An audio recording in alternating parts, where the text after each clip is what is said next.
Good day, Suburban readers, Suburban viewers now for the Suburban TV on air. This has become a really fast-growing, it's not even an experiment we're doing. We've formed a TV channel. You hit it by going to our website and clicking on air on the drop-down menu, and we're here. And my show is called Beyond the Pages, where we take a look at editorials, topics of the day, sometimes entertainment, and what's happening around town, even in pandemic land. Today I have a very, very special guest. He's been a friend and for years, worked with me at my Institute of Public Affairs, and is absolutely, he's going to argue with me, but there's no argument, the best economics writer in the country. Apologies to Lauren Solomon or anybody else. Terrence Corcoran, but for clarity and understanding and comprehension, you're not going to find better than Robert Presser. Robert is a businessman, very engaged in the community, politically, communally. He's vice president of Acme Engineering, which is a family firm, but with a remarkable grasp of the big picture of money and the things that matter to you, not theory, the real things. As we are rolling out of COVID, it's becoming clear there's one issue much more predominant and long-lasting than health, although it does have health side effects. Money, finance. Nobody's ever done this before. In the Great Depression, we lost 38% of our commercial capacity. Today, Western industrial civilization closed 79%. But more important than that, as we roll out, they don't know how to get the fear out of people's minds. And we've already seen many doctors, certainly the ones I talk to every day covering this thing for the past 3 months, they're seeing the numbers: depression, suicides, violence, conjugal violence, heart attacks, strokes. Nobody knows where this is going. And that's a result of not only isolation, but the insecurity of what's waiting for me out there. And indeed, even governments can't cope with it. As I put my first question to Robert, I want all of you out there to remember one thing. Nobody in the Western financial system has a right just to print money except America, because it's the currency of international settlement, and Great Britain because it's backed by sterling. We don't know how we're going to get the money back because we don't know who's going back to work. And with that, please welcome Robert Presser. Robert, it's great to have you on Beyond the Pages. Great to be with you, Beryl. You hear me okay? The audio video is good? Yeah, audio video is fine. Beryl, I'll start by picking up on something you said, which is the only Americans let me give our listeners a lead-in. Let me give our listeners a lead-in for a second. I want you all to pay attention. You've seen Robert's byline on the op-ed page many times, but including his humorous take on your papers, please, this week. But next week, we'll be running his take on where the jobs coming from and who's getting them. So, Robert, let me start with your title. Who's coming back and when? Unfortunately, Beryl, we have a huge disconnect between what the economy will need on the other side of this crisis and the skill set of the people that have been displaced by this crisis. Remember that this was not a normal economic cycle. This was an artificial, nearly absolute shutdown of the economy to fight what was a non-economic event. A virus is not a cyclical economic event. So all of a sudden, you had, rather than a regular recession where you gradually drip, lose economic output, you completely eviscerated certain industries: trade, hospitality, tourism. By de facto, you also caved the oil industry. I don't know if you remember, but at the end of May, you had negative rates. You were going to pay somebody to take oil from you. The oil futures went negative. As May futures. So we're going to have people who are permanently displaced on the retail front, on the hospitality front. Just look around us in Montreal. Look at Barbie Barn, downtown location, not reopening. Look at Frank and Oak, heavily backed by professional investors, in bankruptcy. Reitmans, regardless of their problems over the last few years, in bankruptcy. Aldo, in bankruptcy. It goes on and on and on. And although we need technology workers, we need knowledge workers, we need people in chip factories, you're not going to take somebody who was serving at Barbie Barn downtown and shift them all of a sudden into the high-tech sector. We, even before the crisis, had a disconnect. We had millions of jobs going begging because we did not have a pool of workers with the skill set necessary to fill them. And now we're going to have the double whammy. We've accelerated the trend towards technology in this economy. What we have coming out would be more tech laden, and we're going to have a pool of people who are unemployable in those industries of the future 4 and 5 times of what we had before of the underemployed or the perpetually unemployed.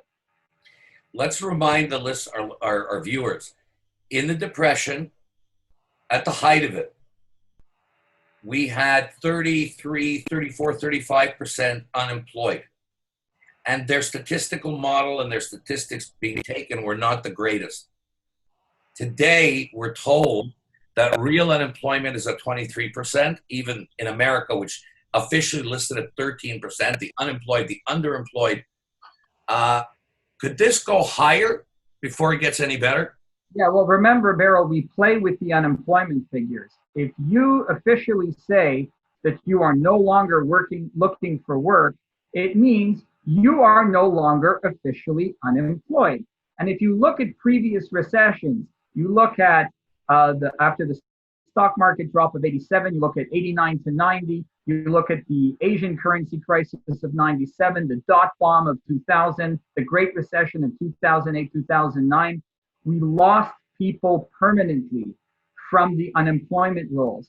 And then when people returned to the workforce, the unemployment rate went up. But economists were trying to explain to us to say, well, that's a good thing because people are returning to the workforce and actively looking for work. So I would say that the real unemployment rate, even at the end of the year, if we're down to an official rate of 10%, is easily going to be double that, because you will have people who will be permanently removed from the employment roles. You're better off looking at total hours worked or total number of people employed rather than looking at the unemployment rate.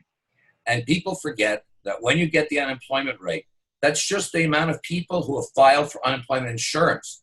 It doesn't count the underemployed. It doesn't count those who've fallen through the cracks and whose unemployment has just ended. It doesn't count those who are desperately sitting at home. So there are many economists who will tell you, you take the official unemployment rate. I remember when I was in government, the prime minister used to have an indice de souffrance, an index of suffering, every month that listed all this. And typically, the real number of people not working would be double and sometimes triple the official unemployment rate, because the official unemployment rate comes after the new jobs created, but that's just a month-over-month comparison, and a comparison over a nuclear bombing of the economy isn't much of a comparison at all. So when, Robert, we hear commentators talking about, oh, well, retail sales grew 17%. Yes, over a month where they dropped 70%. Sure. I mean, these are the lies of statistics. You know, when American Airlines says that our occupancy rate or our seat mile has gone up by 75% in a month, well, if you were 98% closed and now you're only 89% closed, oh my God, you look fantastic. But this is the fallacy of statistics. You and have to look what Mark Twain called there's lies, damn lies, and statistics. Yes, and the populace is fed statistics that are misleading by governments who try to put a positive spin on things. You know, we have to look at the quality of work. And as you mentioned, there are the underemployed, and then there are the unemployed, and then there are the misemployed. People whose skill sets are not being used in the job that they're currently, which is different than underemployed, somebody who may just have reduced hours. But all of this weighs on consumer confidence. And there used to be a school of economic thought called rational expectations, where it tried to look at personal feelings and how it impacted the economy. What am I expecting to see beyond the numbers? And if Raytex existed today, we would say the melancholy mood of the population, even people with money, is suppressing the economy going forward. You know, if you looked at the savings rate shot up by 10%. We had a 10% savings rate in May and June. Because no one was spending. Couldn't spend. But now, are people going to spend? And people have to understand the difference between a purchase that is deferred, such as I may defer a capital good like a car or a washing machine or renovations, versus an expense that is lost in the economy that'll never be recovered. Look at the festivals that we've canceled in Montreal this year. These restaurants will never see the Grand Prix Week. They will never see Jazz Fest. They will never see Comedy Fest. Those are not recoverable earnings. And so you do permanent damage economically to these people. And it doesn't help the economy if that savings is sitting in a consumer's pocket if they're too afraid to spend. Until we have a vaccine, and by the way, a vaccine that demonstrates that it is sustainable, not a vaccine that is good for 3 months and then the antibodies wear off on you, we're going to be bumping along a certain level of suboptimal economic output. People have talked about the 90% economy, and I write about that in next week's article. 90% is not good enough for the vast majority of businesses out there. And just a few points. I wouldn't say we're looking for a vaccine. We're looking for an antiviral. The Hong Kong flu epidemic of 1968, which in not even in adjusted numbers, in gross numbers was twice as bad as this. In adjusted numbers for population was 4 times as bad as this, but nothing was shut down. So we don't have a point of comparison. But you mentioned things like the Grand Prix. Well, there are many restaurants downtown, hotels that did 15 to 20% of their annual sales in that week. Absolutely. And restaurant employment is 66,000 people. And restaurants is 12% of the GDP of Quebec. But let me ask you a specific Canadian problem. So many of you viewers don't know this. When I speak, many people are shocked at this. Canada is the only G7 country that has a per citizen debt greater than $1 for every GDP. So in other words, Canadians owe $1.06 for every dollar of GDP. Nobody's got that. America's at 76, 77. Britain's up at 58.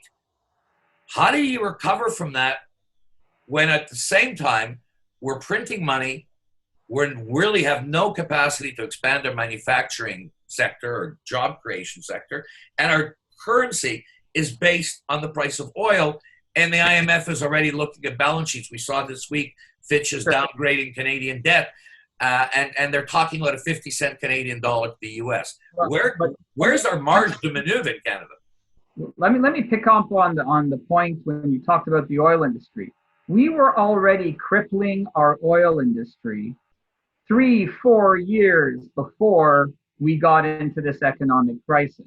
We were strangling it by limiting its ability to transport. We had the Premier of Alberta buying rail cars to try to get the oil to market. And you can look at it and say, okay, there's $40 oil out there. No, there isn't. There's $38 West Texas Intermediate. But the stuff that comes out of Alberta sells at least a $10 discount. And let me tell you, $28 US a barrel is barely half of what the oil sands needs to produce a viable money-making barrel of oil. So we already threw these people into the toilet. Then we had a government that ran $180 billion of deficits before this crisis that it did not have to run. There was no reason to be in deficit. Which he had promised would be for 1 year or 1.5 years, and he tripled the amount of 3 years of $10 billion deficits. But money, when interest rates are near zero, is free.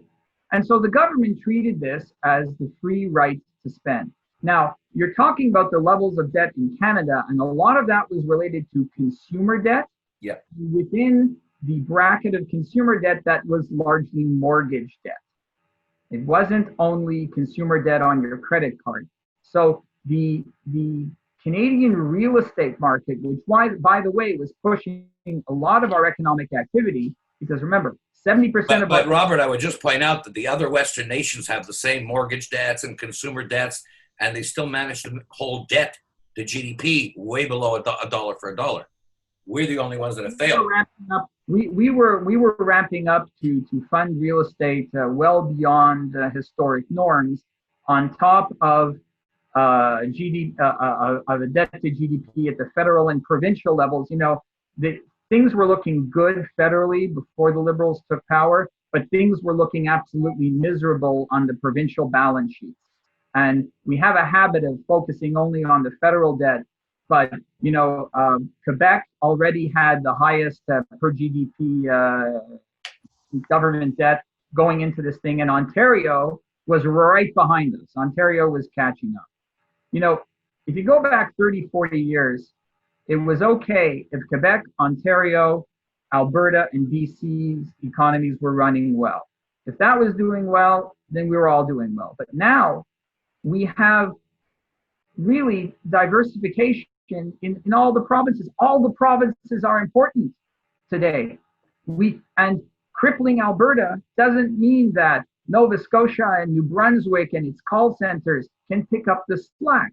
And we have a central Canadian centric federal government that picked a fight with the West on the backs of regular working people who had good paying jobs.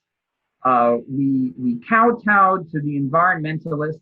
We didn't ask Alberta for a 50-year plan. We basically said, we're going to pull the plug on you. And we will never recover from that, unfortunately.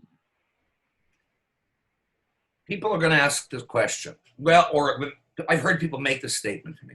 Well, when it'll all be over, things will be back to normal, except they're not. And for example, I've had comments made to me, American stock market has recovered so well, but that's not really relevant to Main Street. Except that it is, and if I'm wrong, you'll correct me. I try to explain to people that it is. But the reason the American market has so substantially recovered is because America can print money. The Fed in the States has used B-52 bomber programs to make sure there's liquidity. Even in Europe, the European Commission Bank can't figure that out yet, and their markets are still down over 20%. And people tend to think, oh, well, that's Wall Street, has nothing to do with me. But it does. Because if a company's stock price goes up, it's got options. It's got money in the bank. It can expand. It can hire new people. No other market right now in the world can do that. Canada certainly can't. No, we can't. Where can we possibly go when we can't print money without a deal with the IMF? We tried 4 weeks ago. We printed $15 billion, gave it to outfits like Goldman Sachs, JP Morgan to buy treasuries, Canadian treasuries, on the secondary market without telling the IMF. IMF finds out. IMF is now demanding a balance sheet going forward. Where did America will do what America will do, and it's almost self-contained right now. We don't have wiggle room unless I'm missing something. We don't have the wiggle room, but the composition of our stock markets in Canada versus the US is very different. If you look at the TSX, what do you got? Here it's resources and banks. Right. You've got banks, you've got resources, you've got some consumer and industrial, but the TSX 60 is not representative of the health of the economy the way the S&P 500 is in the US. And I'm seeing that every day. My RSPs in the Canadian market, my other accounts are in the American market, and I see that every day. I'm like, what kind of a market is Canada? Okay, but let me make a few comments on the S&P. The S&P is sitting just below the 3,000 level. Now, that is based on what? It's based on future earnings. Now, a lot of people have said that prior to the crisis, the 2021 earnings on the S&P should have been about 180 bucks. So that would have been a more reasonable multiple. Now at 3,000, they're saying, well, maybe the earnings are 150, which is 20 to 1, which is high, but not absolutely astounding. The danger is if we get a massive second wave in the fall and we further impair these earnings, then earnings on the S&P are not 150, they could be 120, which means that the S&P should be worth 2,400. Now, you feel better because your US investments are doing well. If your US investments are in the toilet the way your Canadian investments are, you don't feel so good. And as a result, unless you can short the market, which I do with ETFs, but that's another discussion. We should have a financial literacy podcast, which we will with you. I have been a very active trader in this market, and I could probably talk for 3 hours about what I did and did not do. We will, not for 3 hours, but we will do a half-hour show on this. The danger for the retail investor is not enough brokers pick up the phone and call their customers and say, you know what, you really should sell.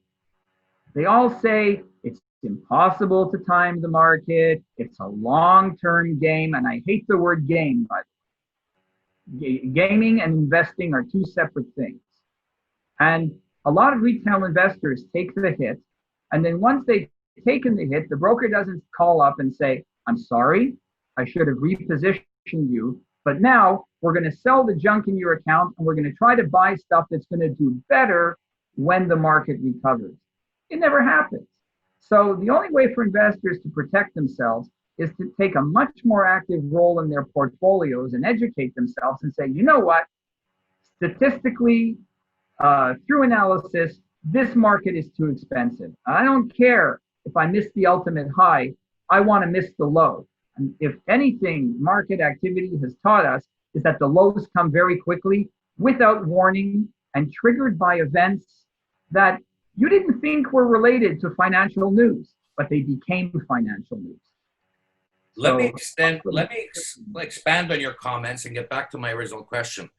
Part of the point of my question was, the liquidity that's feeding the American markets is helping American corporations. That's real money, which people need to understand. It's not divorced from Main Street. It gives them options.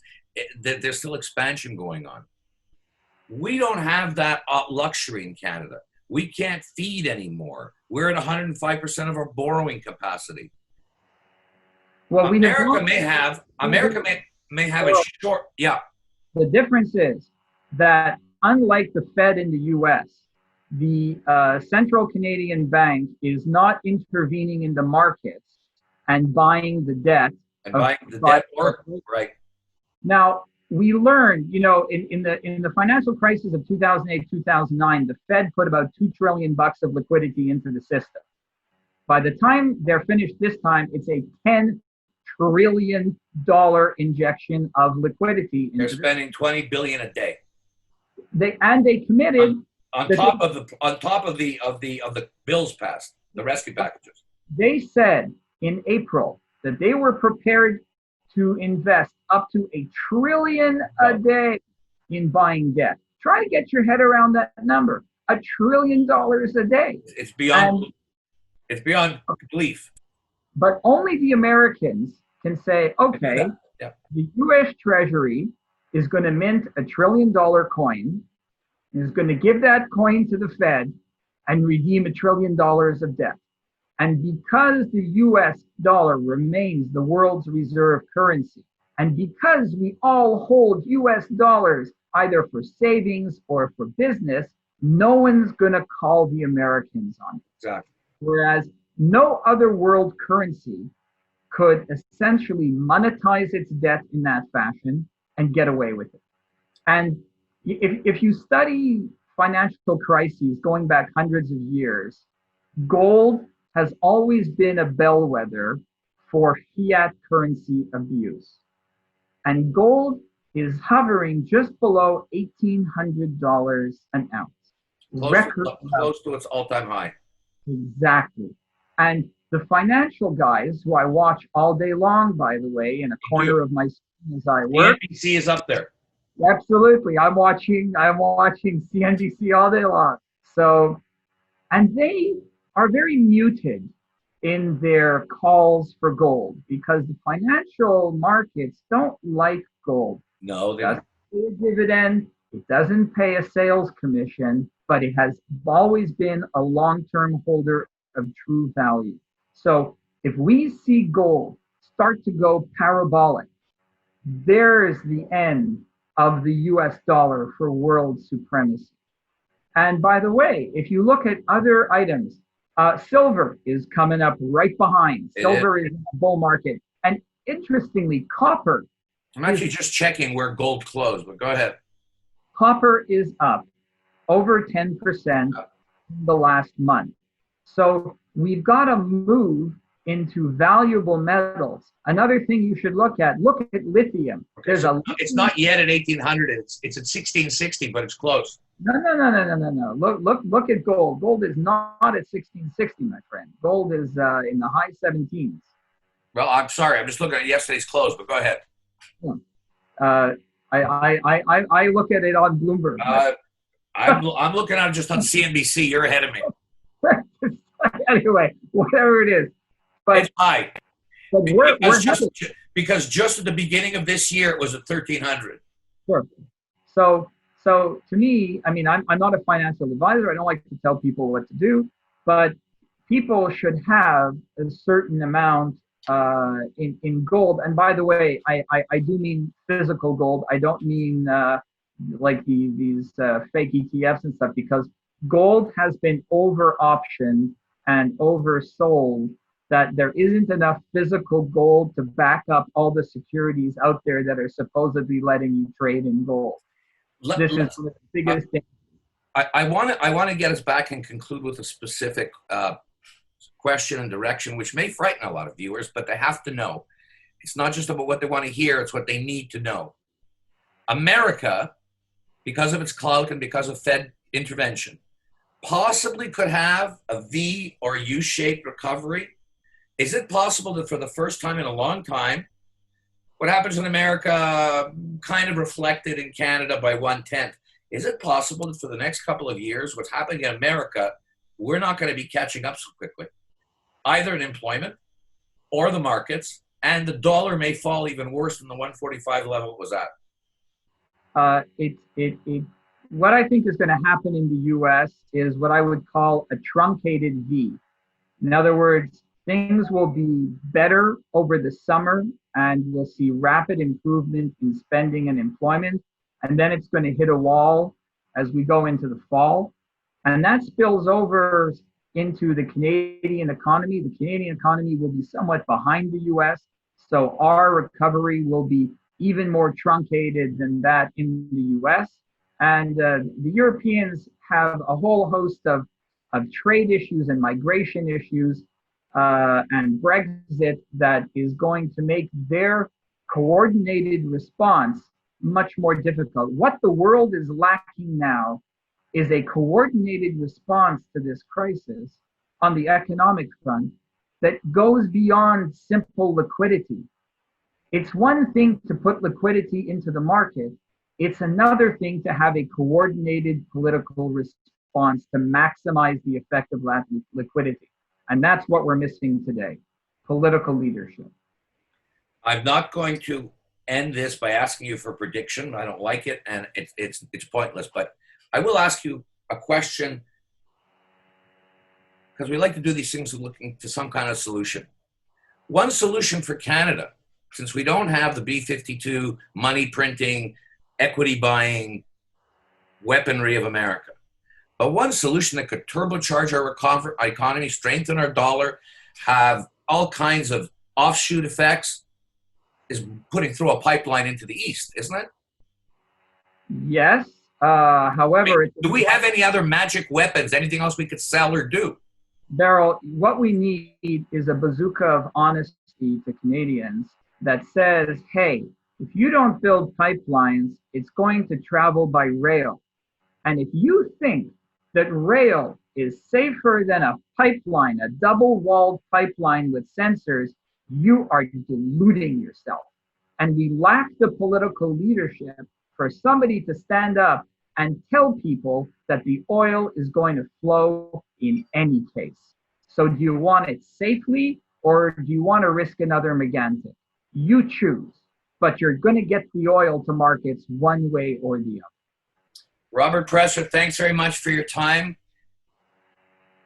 Viewers, you're going to see this up shortly within the next 24 to 48 hours. And we're going to have Robert back to talk about some long-term solutions, because this thing is not finished. This thing is just starting. And this is the master, Robert Presser. Look at his column this week. It's rather humorous. Your papers, please, but definitely look at his column this Wednesday. So who's getting their job back? Because that concerns all of us. Thank you again. Thank you, Robert. And to all of you in the suburban world, good day and good luck. Thanks very much. Thanks again. Thank you, Robert.